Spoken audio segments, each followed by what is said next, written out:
Crise au Niger, belliqueux Ouattara, réservé Tinubu, enfin, et pacifiques américains.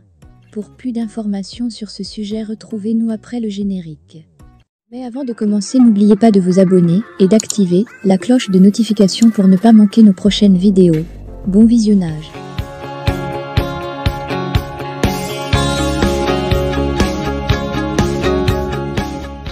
L'organisation communautaire s'est une deuxième fois réunie en sommet extraordinaire, ce 10 août 2023 à Abuja au Nigeria pour débattre de la crise nigérienne.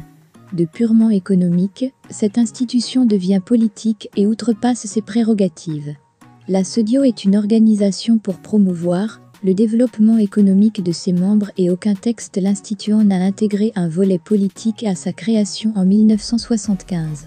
Même la charte additionnelle de 1993 insère simplement la prévention et la gestion des conflits sans jamais faire référence d'une ingérence politique dans les affaires intérieures de ses États membres. Pis encore, aucun article n'ordonne le déploiement d'une force militaire dans un de ces États.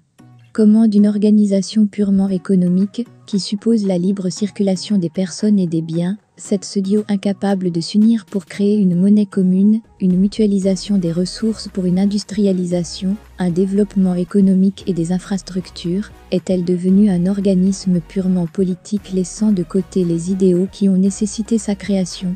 Certes, militairement, elle était intervenue en Sierra Leone, au Libéria, en Guinée-Bissau, en Côte d'Ivoire, en Gambie, au Mali, mais c'était en outrepassant ses prérogatives.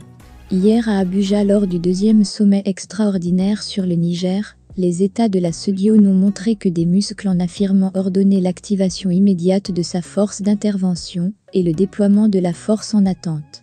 Mais comment ce déploiement va-t-il se faire? Avec combien d'hommes? Quelle logistique dans un Niger si vaste et un désert si immense dans lequel sévissent différents groupes djihadistes? Le secrétaire d'État américain Anthony Blinken, dans la soirée du jeudi, a douché l'ardeur belliqueuse de Ouattara Alassane, qui dans un tour de menton, a attesté que la CEDEAO avait ordonné une intervention militaire immédiate et que son pays allait fournir entre 850 et 1100 hommes. Le Bénin, le Sénégal et le Nigeria fourniront aussi des troupes et que le reste des pays les rejoindront plus tard, très vague. Ce qui contredit les propos de Bola Ahmed Tinubu, l'hôte du sommet qui entend donner la priorité aux négociations diplomatiques et au dialogue qui sont les piliers de notre approche. Les Américains veulent une résolution pacifique à la crise au Niger, a répété Blinken.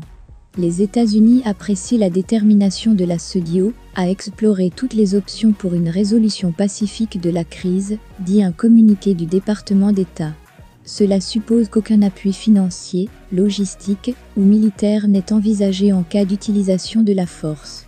La CEDEAO a-t-elle les moyens pour mener une guerre contre 4 de ses pays membres, à savoir le Niger, la Guinée, le Mali et le Burkina, ces deux derniers fortement armés et soutenus par la Russie?